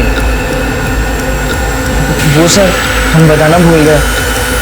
सर, शाम के वक्त सूरज हमें मार्केट में मिला था। हमने उसे घर तक ड्रॉप कर दिया था। उसके बाद का हमें कुछ नहीं पता। अच्छा, घर पे ड्रॉप कर दिया था। तो फिर शाम को 6:45 बजे से रात के 11:30 बजे तक हाईवे के पास पुरानी बावड़ी पर तुम्हारे फोन की लोकेशंस क्यों दिखाई दे रही हैं? तुम दोनों सूरज के साथ वहीं पे थे ना? अब बताते हो या? नहीं सर, नहीं सर, हमने ड्रॉप कर दिया था उसे। ये लोग ऐसे नहीं बताएंगे। शर्मा, एक काम करो, सुरीली की बॉडी पे जो सीमेंट के सैंपल मिले हैं, इनके सैंपल दोनों के सीमेंट के सैंपल से मैच कराओ, और फिर सबूत के साथ इनसे पूछताछ करेंगे अपने तरीके से। सर उस दिन शाम के 6 बजे के आसपास उसने हमें बताया कि सूरज लड़का नहीं, लड़की है। किसने बताया? अरे हमारा विश्वास करो, हम सही बोल रहे हैं। हमें बहुत समय से पता है सूरज लड़की है। लेकिन तो ये हमें क्या बता रहा है? क्योंकि उसने हमें धोखा दिया है। चाचा, वो हमारी ड्रेस। नाम बताइए। सरोज। सूरज, तू यहाँ क्या कर रहा है? और तुझे पता है पुराने कुएं के पीछे फिल्म की शूटिंग चल रही है। वहाँ एक्स्ट्रा लोगों की जरूरत है शूटिंग के लिए। और तुझे पता है 1 घंटे के काम के 2000 रुपए मिल रहे हैं। 2000? सही है, पर हम नहीं आ सकते। माँ इंतजार कर रही होगी। अरे हमने तुम्हारी अम्मा से बात कर ली है, उन्होंने हाँ कह दी। ये कहाँ गए? शूटिंग कहाँ चल रही है? अरे तुम शूटिंग वूटिंग छोड़ो, तुम ये बताओ कि इसमें क्या है? माँ के कपड़े। नहीं। अरे देखने दो यार।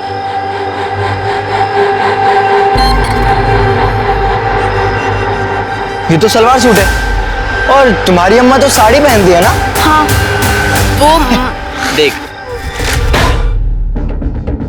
सुरीली को तुमने वहीं छोड़ दिया या फिर इस डर से कि वो तुम्हारी पुलिस में कंप्लेंट ना कर दे उसको मार डाला और उसकी लाश को पुलिस स्टेशन के सामने फेंक दिया? नहीं सर, हमने उसे नहीं मारा सर, सच्ची। शर्मा, इन दोनों को सुरीली के बलात्कार के जुर्म में बाल सुधार गृह भेजो। धीरज को तो बहुत पहले से पता था कि सूरज लड़की है, लेकिन सरोज के अनुसार धीरज को नहीं पता था कि वो लड़की है। इन दोनों के अनुसार सूरज ने उसे धोखा दिया, लेकिन सर कैसा धोखा? कहीं धीरज इस सुरीली से प्यार तो नहीं करता था? और ऐसा उस दिन क्या हुआ था कि धीरज ने सुरीली का सीक्रेट इन दोनों को बता दिया? यहाँ पुरानी बावड़ी में हाईवे के पास सुरीली का रेप हुआ और पोस्टमार्टम रिपोर्ट के अनुसार सुरीली की मौत रात के 2 से 3 के बीच में हुई है। और ये लड़के क्लेम कर रहे हैं कि वो वहां से 11:30 बजे निकल गए थे। जी सर, और उनके मोबाइल रिकॉर्ड्स भी यही बताए कि आधी रात तक वो लोग अपने घर पहुंच गए।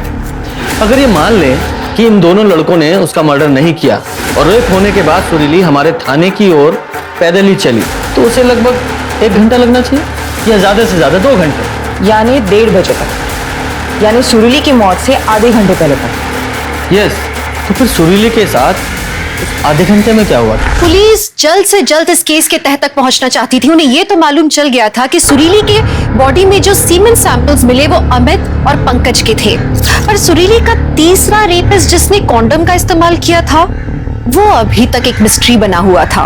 पुलिस ने पुलिस स्टेशन के आसपास का जो डंप डेटा निकाला उससे उन्हें पता चला कि वहां पुलिस कर्मचारियों के अलावा रात के 2 से 3 बजे के आसपास 4 और लोग मौजूद थे। इनमें से 2 नंबर्स तो सिर्फ कुछ ही सेकंड्स के लिए विजिबल थे। इसका मतलब यह था कि वो ट्रैवल मोड पे थे, वहां से बस गुजर रहे थे। तीसरा नंबर सरोज का था क्योंकि वो वहां कंप्लेंट फाइल करने आई थी, और चौथा नंबर किसी गिरीश पाठक का था। रीमा जल्दी करिए, हमें लेट हो रहा है। नहीं, थोड़ा पानी दीजिए।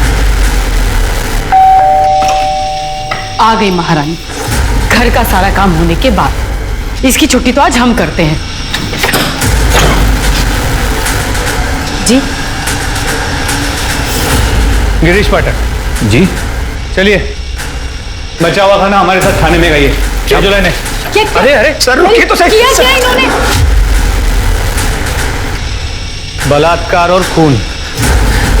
नहीं, हमारे पति ऐसा कुछ नहीं कर सकते।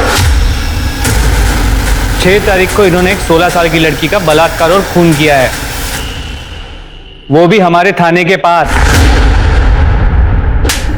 जल्दी बता, टाइम वेस्ट मत कर। सर, उस रात हम काम से लौट रहे थे अपनी कार में। अंकल प्लीज मेरी मदद कर दी प्लीज। क्या हुआ बेटा?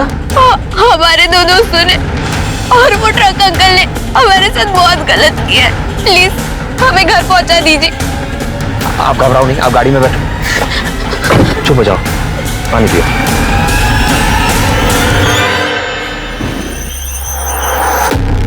बेटा, मुझे लगता है आपको पहले पुलिस स्टेशन में कंप्लेन करनी चाहिए। आप घबराओ नहीं, कोतवाली यहाँ से सिर्फ 1 किलोमीटर दूर है, हम अभी पहुंच जाएंगे। कहाँ हो? कब तक आओगे? रीमा, हम तो ओवर टाइम कर रहे थे, हमें थोड़ा लेट होगा। आजकल बहुत ओवर टाइम करने लगे हो। सही सही टाइम बताओ, कब तक आओगे? रीमा, हमको तकरीबन 1 घंटा लग जाएगा। और हेलो रीमा, बेटा ये बैरिकेड के आगे, थोड़ा आगे ही पुलिस स्टेशन है, आप वहां जाओ और उनसे कहो कि आपकी कंप्लेंट नोट करें और आपके पेरेंट्स को भी फोन कर दें। नहीं अंकल, प्लीज आप भी चलो ना। हम पहले ही लेट हो चुके हैं, हम आपके साथ नहीं जा पाएंगे। प्लीज चलिए ना अंकल। अच्छा ठीक है, आप एक काम करिए, आप अंदर जाइए, आप जब तक अंदर नहीं पहुंचते हम यहीं खड़े रहेंगे।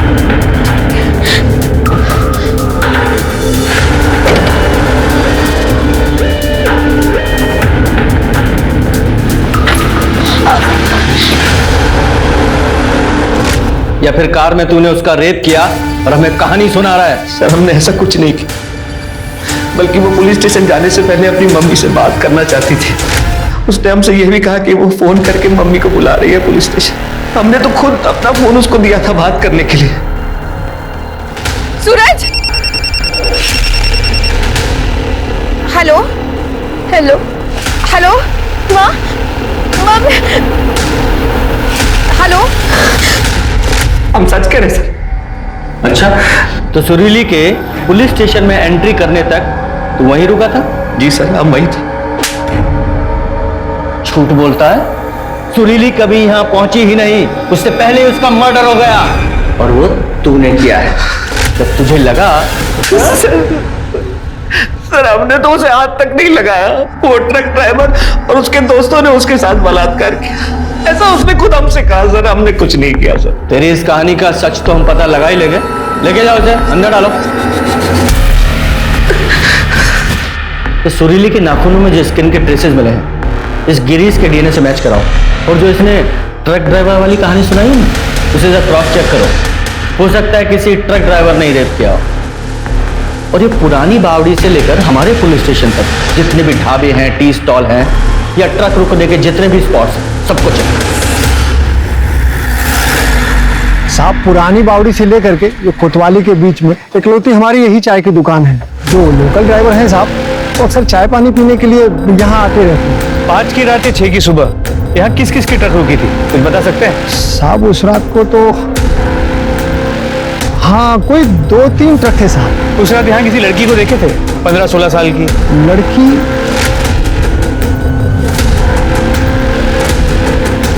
हाँ शायद एक ट्रक में हम एक लड़की चढ़ते थे, देखे थे साहब। वो लड़की किसके ट्रक में चढ़ी थी, कुछ बता सकते हैं? नहीं साहब हम ऐसे तो नहीं बता पाएंगे। हाँ लेकिन उन तीनों को जानते हैं साहब, क्योंकि वो तीनों जो हैं वो यहाँ चाय पीने के लिए अक्सर आते रहते हैं। उनका नाम है शंभू, सोनू और बबलू। तीनों लोकल हैं यहीं के? नहीं साहब लोकल नहीं है, उनमें से जो शंभू है वो लोकल है। ये शंभू कहाँ मिलेगा? नमस्कार सर, हम ही हैं शंभू सिंह। उस रात लड़की तुम्हारे ट्रक में आई थी? हाँ सर, वो क्या है, जैसे मैंने गाड़ी स्टार्ट किया वैसे ही पता नहीं वो लड़की कहाँ से ट्रक में आ गई। कौन हो भाई? चाचा प्लीज हमारी हेल्प कर दो। हमारे 2 दोस्तों ने मेरे साथ बहुत गलत किया। हम गोमती नगर में रहते, हमें वहां तक प्लीज छोड़ दीजिए। अरे नहीं बेटा, हम पहले ही लेट हो गए। हाँ वो गोमती नगर बहुत दूर पड़ता है, उल्टा मैं दिल्ली जाना है माल छोड़ने के लिए। ठीक है तो तुम कोई और गाड़ी देख लो, जाओ। और उसके बाद हमें दिल्ली निकलना था, हम दिल्ली गए और कल ही वापस आए सर। हमारे पास ना सारे टोल नाके की रसीद भी है सर। दिखाओ सर? दिखाओ सर, अभी दिखा दूं सर। सर ये देखिए सारे रसीद है सर।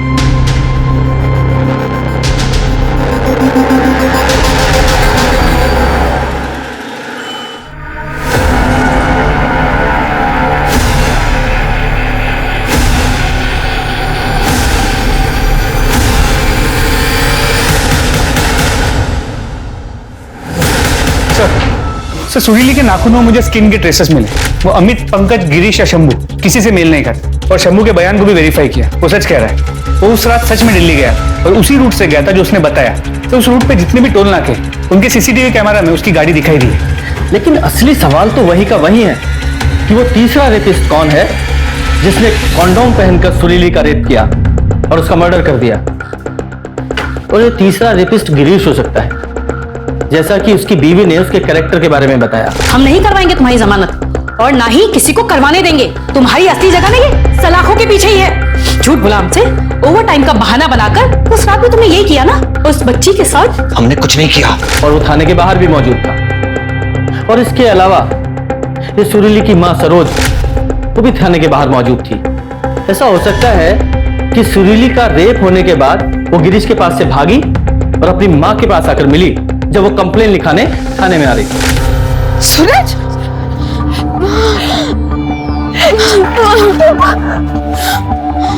माँ, हमारे 2 दोस्तों ने और वो ट्रक के अंकल ने हमारे साथ इन्हीं सबसे तो बचाना चाहते थे हम तुझको, लेकिन आज तेरे साथ ये क्या फायदा हुआ हमारा जिंदगी भर इतना तकलीफ सहने का, जब यही अंजाम होना था। तो हम दुनिया को कैसे मुंह दिखाएंगे हम? सर जो बातें इस केस में सामने आई ऐसा हो भी सकता है। शर्मा, ये सुरीली के नाखूनों में जो स्किन के ट्रेसेस मिले हैं, ये सरोज के डीएनए से मैच करा के देख। सर धीरज दिल्ली में मिल गया है। लोकल पुलिस इसे लेकर आती है, शाम तक पहुंच जाएंगे। धीरज बेटा, 5 जनवरी की रात को क्या क्या हुआ था पूरी डिटेल्स बताओ, सब कुछ। हम अपनी सौतेली माँ से परेशान हो गए थे, इसलिए हमने भागने का प्लान किया। और उस दिन जब हम मंडी गए, शंभू ट्रक ड्राइवर को हमने किसी से बात करते हुए सुना था दिल्ली जा रहे हैं, कि वो उस रात सामान की डिलीवरी के लिए दिल्ली जाने वाला है। तो तुम उस ट्रक में गए थे? नहीं, उस दिन हम घर से निकलने में देर हो गई थी और जब हम मंडी पहुंचे शंभू ट्रक ड्राइवर वहां से चला गया था, इसलिए हमने दूसरी ट्रक पकड़ ली। हाँ, हमने पता किया, तुम्हें 6 तारीख की सुबह 5 बजे लाल चौक से किसी दूसरे ट्रक ने पिक किया था, लेकिन तुम तो घर से 5 जनवरी की रात 11 बजे घर से निकले थे। फिर उन 6 घंटों में तुमने क्या किया? हमारे पास पैसे नहीं थे, इसलिए हम जुगाड़ में लग गए थे ट्रक ढूंढने के। और फिर चलते चलते हम लाल चौक पहुंचे, वहां से हमने दूसरी ट्रक पकड़ी।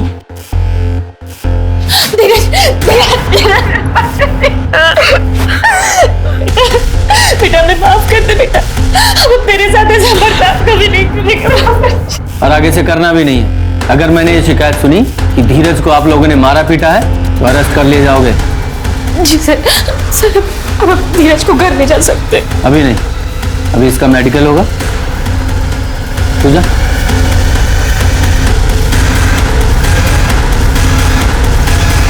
धीरज ने जो अभी अभी कहा है चटपटा लग रहा है, समथिंग मिसिंग। शर्मा, सुरीले के नाखूनों में जो स्किन के ट्रेसेस मिले ना, इस धीरज के डीएनए से जरा मैच कराओ। और इसने जो वो ट्रक ड्राइवर वाली स्टोरी सुनाई ना, उसे भी क्रॉस चेक करो। जी सर।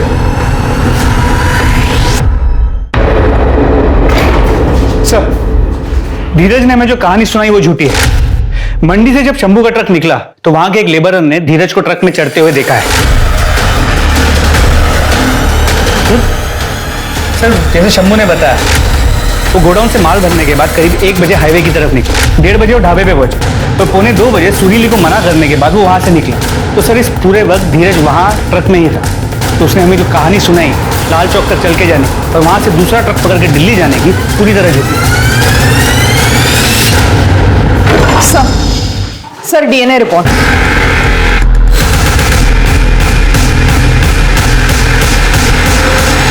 तुम्हारे स्किन के ट्रेसेस हैं वो जो सुरीले के नाखूनों में मिले।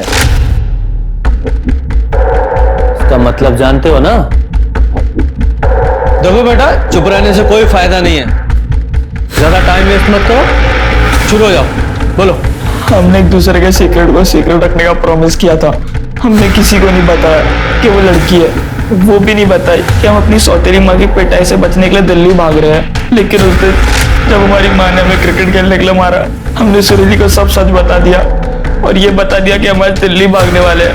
हमने सारी तैयारी भी कर ली थी, पर थोड़ी देर बाद सुरीली हमारे घर आई और हमारी माँ को सब सच बता दिया। चाची, आज रात को धीरज भागने वाला है। हमने उसे घर से निकलते हुए देखा था। तो तुम्हें सुरीली पर गुस्सा आया और इसलिए तुमने उसके लड़की होने की बात अमित और पंकज को बता दी। हमें नहीं पता था कि वो लोग उसके साथ इतना गलत काम करेंगे। हम तो बस चाहते थे सब उसका मजाक बनाए। फिर जब हमारी बहन हमारे लिए खाना लाई, हम बाथरूम जाने का बहाना बनाकर घर छोड़कर भाग गए और मंडी जाके शंभू के ट्रक पर चढ़ गए। और जब सुरीली शंभू से मदद मांगने उसके ट्रक में आई, तब तुम शंभू के ट्रक में ही थे ना? जी ठीक है। शंभू ने उसे अपनी ट्रक में बिठा लिया था, ये बोल करके वो उसे घर छोड़ेगा। लेकिन फिर थोड़ी देर बाद दूर सुनसान में एक ट्रक रोक दिया। ये हम कहाँ गए? बस मूड हो गया। फिर क्या हुआ? जब शंभू कपड़े पहनने लगा, सुरीली वहां से भाग गई। उसने एक कार को रोका और उसमें बैठ के चली गई। तब शंभू घबरा गया था और उसने कार का पीछा किया। लेकिन फिर जब कार ने पुलिस स्टेशन की तरफ टर्न लिया, शंभू घबरा गया था, उसने यू टर्न ले लिया। तब हम ट्रक से कूद गए। हमने सुरीली से बात भी की थी। सुरीली ने तुम्हारे भले के लिए तुम्हारे माँ बाप को ये सब बताया था, तुम्हें धोखा नहीं दिया था, बल्कि तुमने उसे धोखा दिया था। और सिर्फ धोखा ही नहीं दिया, उसकी जान भी ले ली तुमने। इसे बाल सुधार गृह भेजो। धीरज ने सुरीली के कंसर्न को धोखा समझा और उससे बदला लेने के लिए उसने सूरज और सुरीली का राज सबको बता दिया। धीरज की नासमझी और उसके धोखे की वजह से भयानक हादसों की शुरुआत हुई। सुरीली का गैंगरेप हुआ, उसका मर्डर हुआ। धीरज के बयान के बाद पुलिस ने शंभू को पकड़ा जिसने सुरीली के साथ हुए रेप को कबूल किया, और गिरीश जिसने सुरीली की मदद की थी, पुलिस ने उससे माफी मांगी। इस तरह से पुलिस ने थाने के पास मिली एक गुमनाम लड़की की लाश का केस सॉल्व किया। एक माँ ने अपनी बेटी को यातनाओं से बचाने के लिए उसे जिंदगी भर लड़का बनकर रहने के लिए मजबूर किया। लेकिन क्या हुआ? उसका भी क्या हश्र था? बजाय एक लड़की को लड़का बनकर एक दोहरी जिंदगी जीने के लिए मजबूर करें, उससे अच्छा होगा कि हम एक लड़की को किसी लायक बनाएं कि वो खुद अपनी रक्षा कर सके, समाज में सम्मान के साथ सर उठाकर एक औरत की जिंदगी बिता सके। हम खुद अपनी बेटियों को सशक्त कर सकते हैं और हमें करना चाहिए, ना कि डर की जिंदगी बितानी चाहिए। अपने घर के बेटों को जरूर ये सिखाना चाहिए कि हर औरत का सम्मान जरूरी है, और ये कि हर लड़की और लड़का आज एक समान एक स्तर पर है। तो एक संतुलित समाज की आशा करते हुए मैं दिव्यांका त्रिपाठी दहिया अब आपसे लेती हूँ विदा, लेकिन मिलूंगी आपसे फिर एक नए एपिसोड के साथ। देखते रहिए क्राइम पेट्रोल सतर्क, विमेन अगेंस्ट क्राइम। एक औरत पर वार, अब हर औरत का भार। जय हिंद। क्राइम पेट्रोल के और भी दिलचस्प कहानी देखने के लिए हमारे चैनल को सब्सक्राइब करें और बेल आइकॉन दबाना न भूलें।